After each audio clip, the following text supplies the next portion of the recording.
Olá, concurseiro! Espero que você esteja muito bem. Para a gente entender melhor esse tema de contratos, vamos dividir o assunto em 3 blocos. No primeiro bloco, a gente vai conversar sobre os princípios contratuais e como um contrato é formado. Então vamos começar pelo começo. Você sabe o que é um contrato?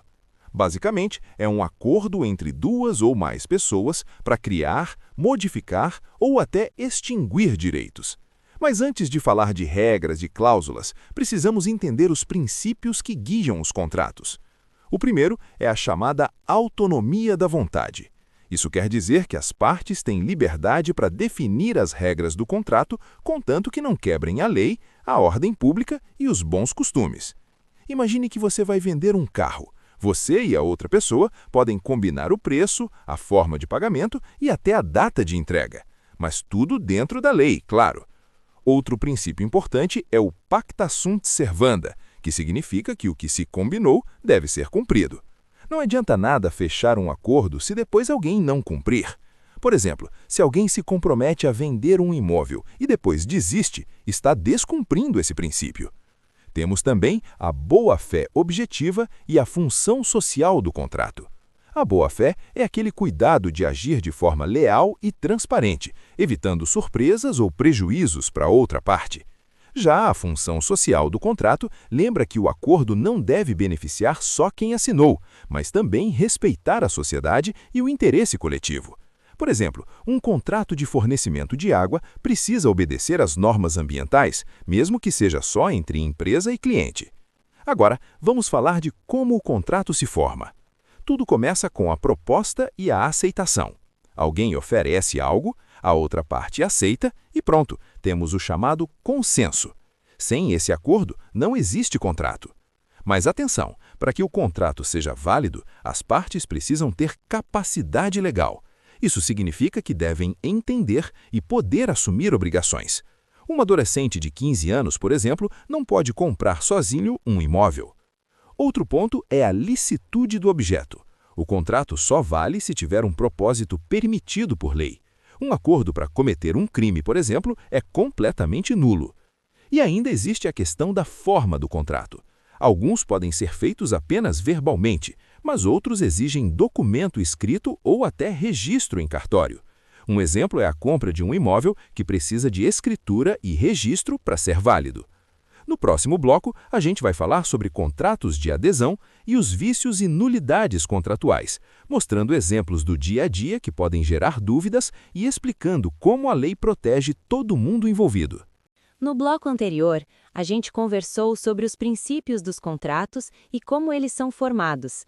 Agora, vamos avançar um pouco e falar sobre os contratos de adesão e também sobre os vícios e nulidades contratuais. Aqui vou trazer exemplos bem práticos do dia a dia para ficar mais fácil de entender. Então, primeiro, o que é um contrato de adesão? Diferente de um contrato comum, nesse caso, uma das partes já define todas as regras e a outra só pode aceitar ou recusar. Já aconteceu com você de assinar um contrato de celular ou de internet? Pois é, esse é um exemplo clássico. Você recebe o contrato pronto, não pode mudar nada, só decide se concorda ou não. Isso facilita muito na rotina, porque a empresa consegue padronizar seus serviços, mas a lei garante proteção para quem adere. E como a lei protege? Se alguma cláusula for abusiva ou colocar você em uma desvantagem exagerada, essa parte do contrato pode ser anulada. Por exemplo, imagine que o plano de saúde cobre quase nada e ainda cobra valores absurdos. Isso não é permitido e a pessoa tem proteção legal. Agora vamos falar dos vícios contratuais. Às vezes, um contrato é assinado, mas tem problemas que podem tornar tudo inválido. Os mais comuns são o erro, o dolo, a coação, o estado de perigo e a lesão. O erro acontece quando uma das partes se engana sobre algo essencial. Por exemplo, você compra um carro achando que o motor é 0 km, mas na verdade ele já é usado. O dolo ocorre quando alguém engana de propósito para obter vantagem. Um vendedor que esconde um defeito grave do carro para vender mais caro está praticando dolo. A coação é quando alguém é obrigado a assinar por ameaça. Por exemplo, se alguém ameaça divulgar informações pessoais para obrigar você a vender um bem, o contrato pode ser anulado. O estado de perigo acontece quando uma pessoa se aproveita do desespero da outra. E a lesão aparece quando as obrigações de um lado são desproporcionais e claramente prejudiciais. Todos esses vícios podem gerar a anulação do contrato, ou seja, ele deixa de ter efeito desde o início. Além disso, existem os casos de nulidade, quando o contrato é feito com objeto ilícito, impossível ou proibido. Um exemplo é um contrato para vender produtos falsificados, que a lei não permite. No próximo bloco, vamos falar da resolução e rescisão contratual. Vou mostrar quando é possível encerrar um contrato e o que acontece com as partes depois, sempre trazendo exemplos do dia a dia para que você entenda na prática. No bloco anterior, a gente falou sobre os contratos de adesão e também sobre os vícios e nulidades que podem aparecer. Agora, vamos conversar sobre um ponto muito importante, a resolução e a rescisão do contrato, ou seja, quando e como um contrato pode ser encerrado.